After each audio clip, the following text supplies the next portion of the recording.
Hi everyone, Great Power 60. Welcome to another Tea with Me Tuesday. A lot of times when I do my Tea with Me Tuesdays, I've been thinking about not doing them anymore because I don't talk about casual things. I usually get into deep things and so on, and I don't know if you like them or not, but bear with me today because today I had a feeling that I needed to speak to this, and that is all about, caring for mom and dementia. And my experiences, I guess what struck me was, and it's happened many times, I'll go out and people notice mom with her baby and they're very sweet to her and they'll always ask her questions. And of course, mom doesn't really understand, but she loves that interaction. She loves the whole interaction.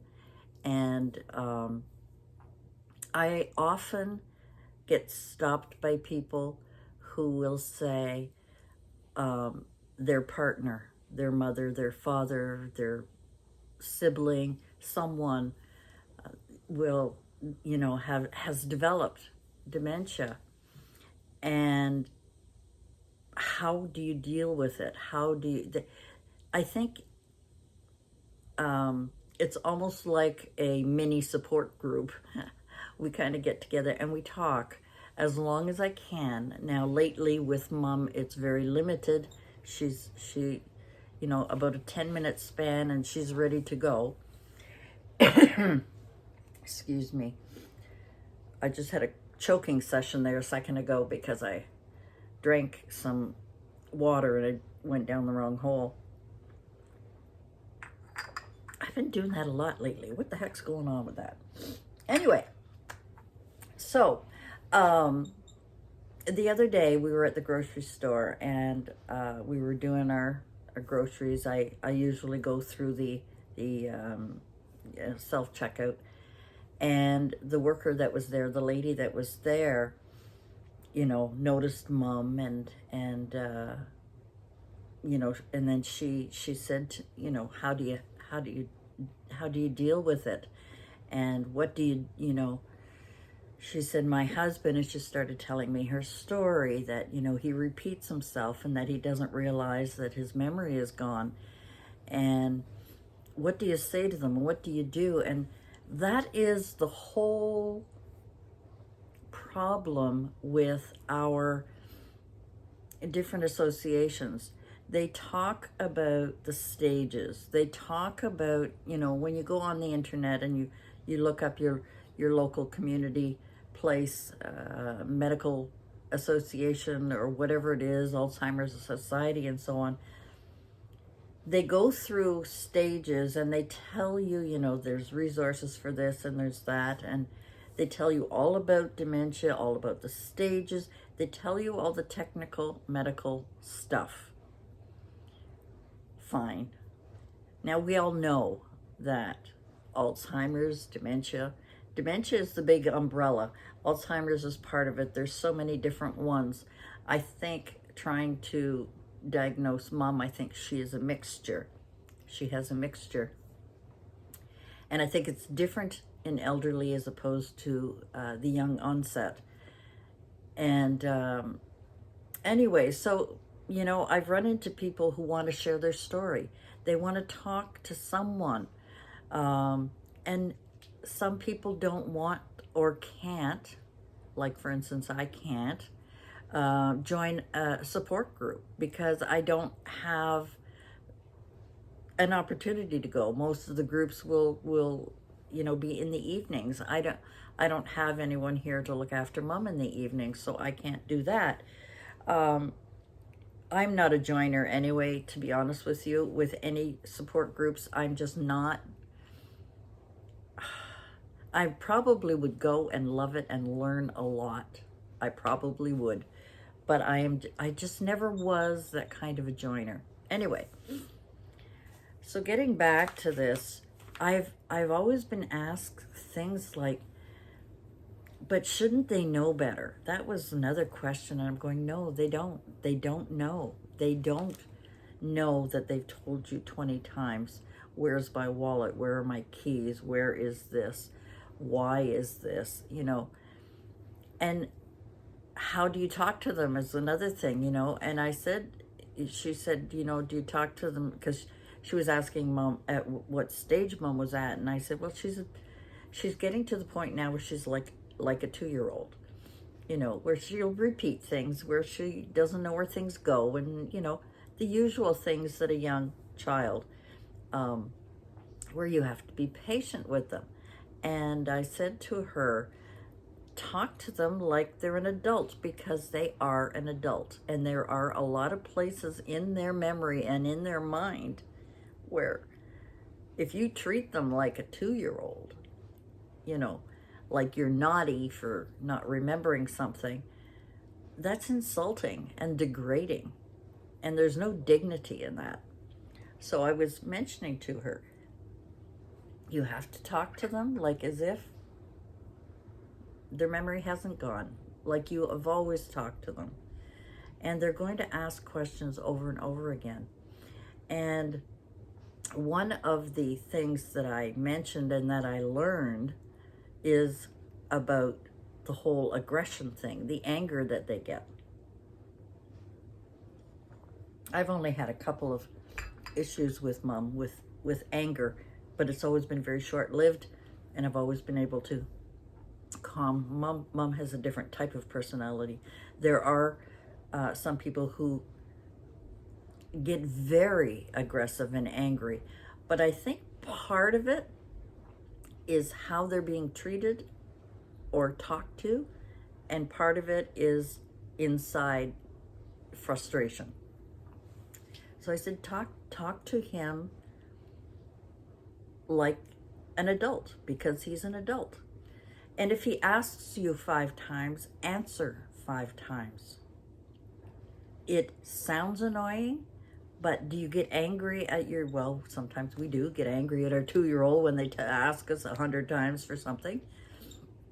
But this adult doesn't need to be treated like a 2-year-old. So you need to speak to them.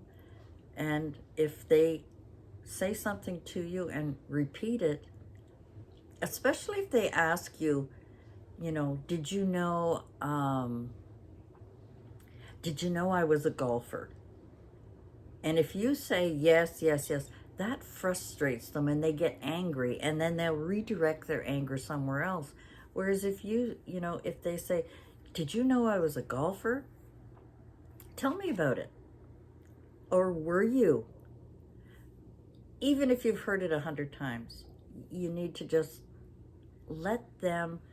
And do you know what's good about that is that by allowing them to tell stories over and over and over again, is that their brains are working. Their whatever they are, neurons, whatever, they're not regenerating, but they're grasping at memories that they have, and it's healthy. It's like exercise for the brain, and it's good for them to remember and to continually tell stories.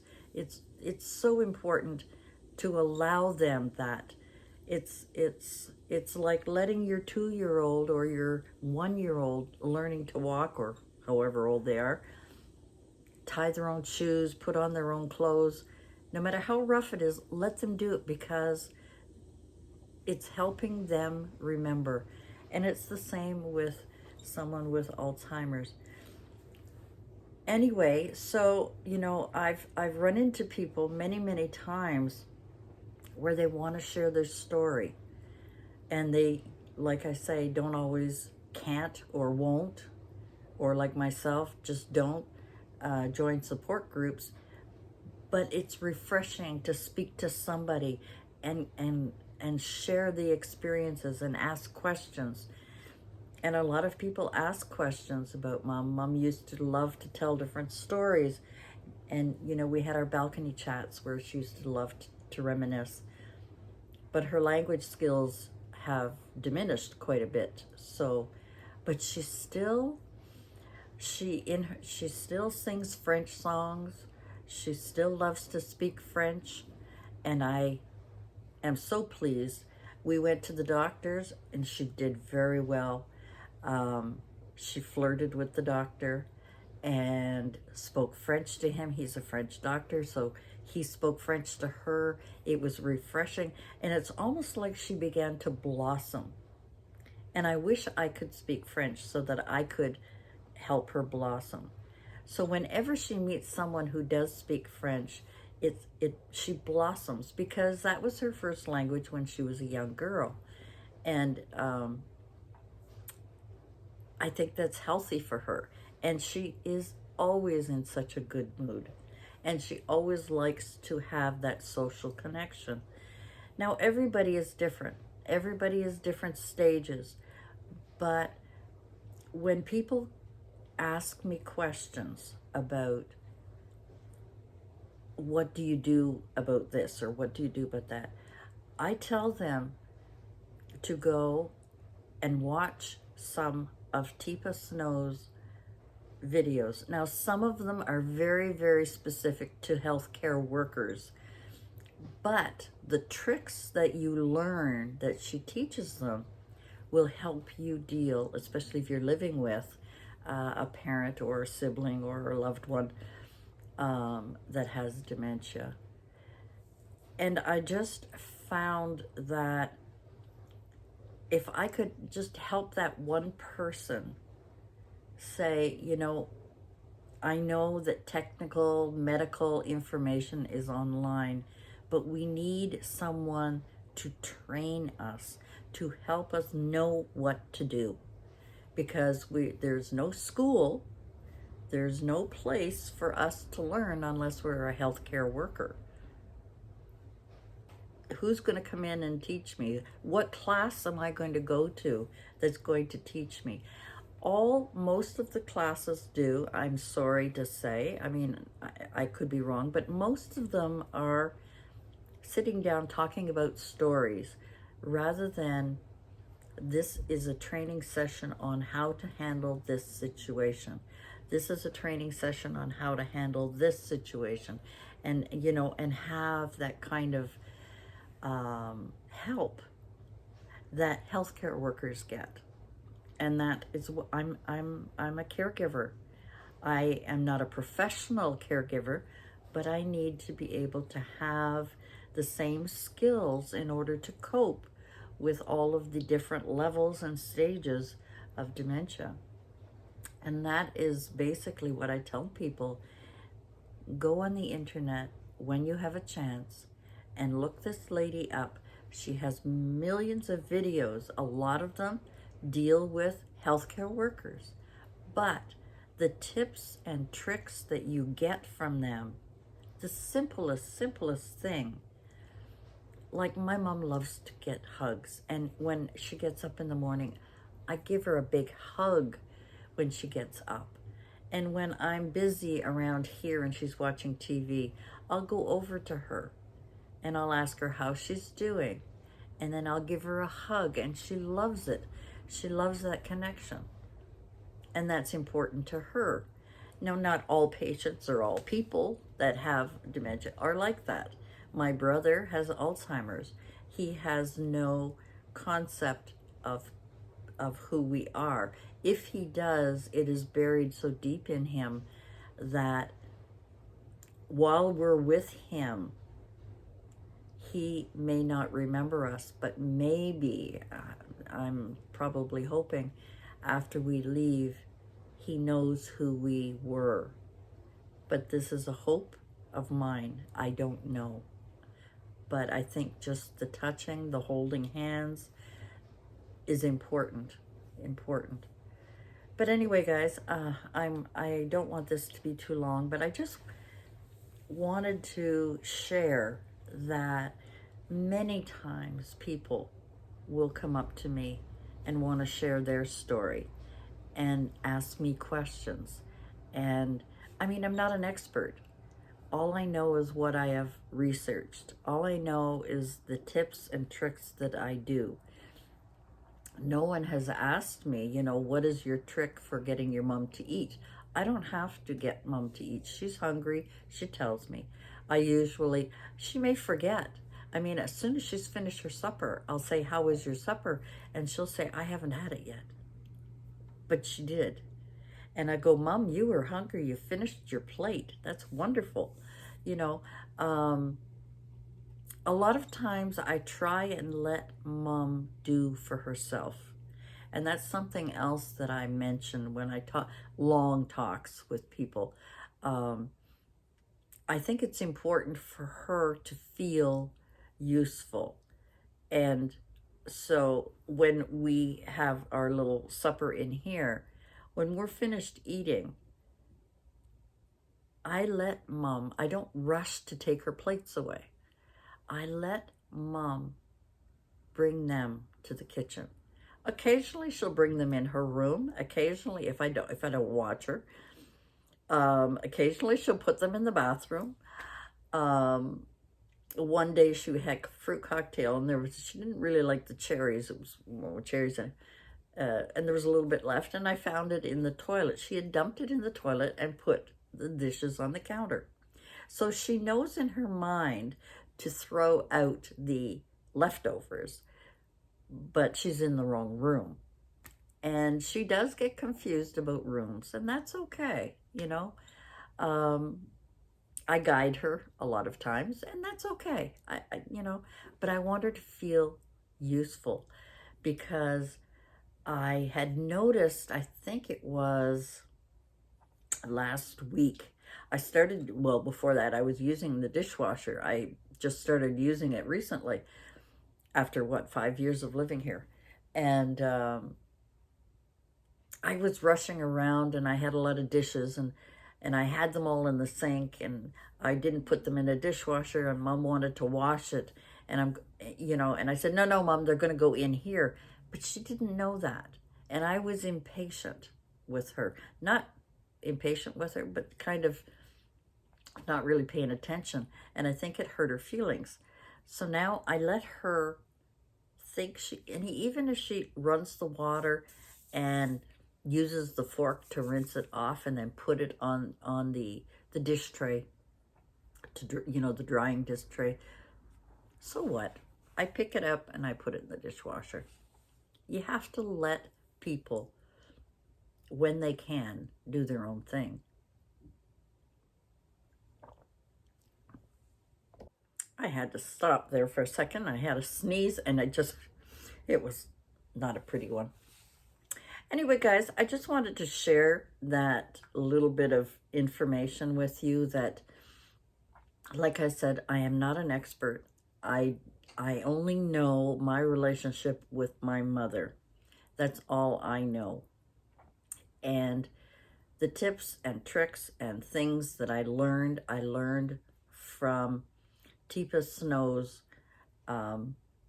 training sessions with her healthcare workers.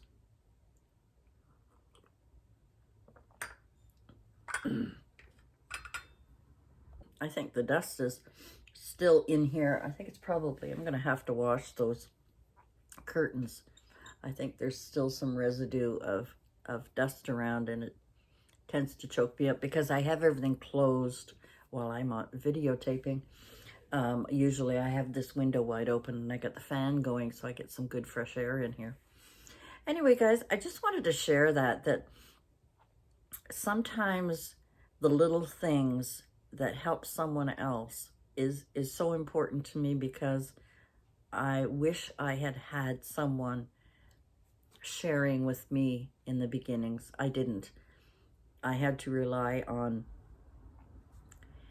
the internet. And like I said, I got so fed up with going, people would say, well, go on to the internet, and then it shows you these resources, and join this group and join that group. And it's not always possible to leave your house. It's not always possible to join these groups. And then, of course, we had COVID, so that didn't help either. But these Alzheimer's associations, societies, whatever their dementias, They're great for information, but not for training. And that is what I wish they had. It's such a simple thing. A simple thing. I would love to be so knowledgeable as Teepa Snow, to be able to share the information that I've learned. I would love to be trained to teach it, because it is so important for family members to know more than the medical, politically correct terminology. We all know dementia and Alzheimer's kills the brain. How do we deal with it? How do we handle someone who doesn't want to have a bath? How do we handle someone who doesn't know how to eat? Looks at a fork and doesn't know what it is, looks at a cup and doesn't know what it is. You know, I can bring mom into the bedroom and say, we're going to get dressed. Now she knows the outcome, sort of, because she's anxious to go out. But she doesn't know that what she's wearing is inappropriate to go out. So my guidance to her is to go in her room and put on her beautiful clothes and make her look pretty and tell her how nice she looks. And many, many times, even now, many times, you know, I'll say, Mom, we have to take this off. And she'll say, but I'm wearing this. And then when she gets to the point where she has to take her pajamas off, she says, but I've got nothing to cover this, you know, meaning her naked body. And I say, that's okay. Look, I've got this just for you. We're going to put it on. And she's fine. And as we continually do this repetition, I think it helps her to remember, but she doesn't. So it's like showing her over and over again. Anyway, you know, that's my story, and that is basically all I wanted to share with you, was the fact that so many people are dealing with this and are frustrated because they don't have the training. And we really need to train our families that are looking after our elderly people, and not just the healthcare workers. That's why they should have some sort of mini basic common sense training course on these different associations to help, you know, I mean, it would be nice to have somebody show you rather than reading a paragraph. If dealing with an aggressive person, don't do this or do that. It's okay to read that, but let's see somebody doing it. Let's see somebody actually doing the training. And that's why I always refer to Teepa, because she's the only one that I have seen on here that brings it down to normal common sense. Anyway, and I'm not sponsored. I don't know her at all. I wish I did. I think she's wonderful. And you have to be selective. She has a lot of videos that are very, very specific to healthcare workers. However, at different stages of the disease, but there are tips in there. There are information that makes you rethink the whole disease and rethink the person that is dealing with it. Anyway, guys, I went on way too long. Thanks for joining me today. I hope you don't mind me using this platform to share things that I run into, things that I learn, things that I want to share with you. I hope you don't mind me doing that. I really appreciate that very, very much. And I appreciate your comments and your sharing your stories. And I know many of you have gone through similar situations, having to deal with parents, siblings, spouses that are dealing with this disease. And And I bless all of you because you have the strength of an angel. All right, thanks for joining me, and we'll see you again next time. Bye for now.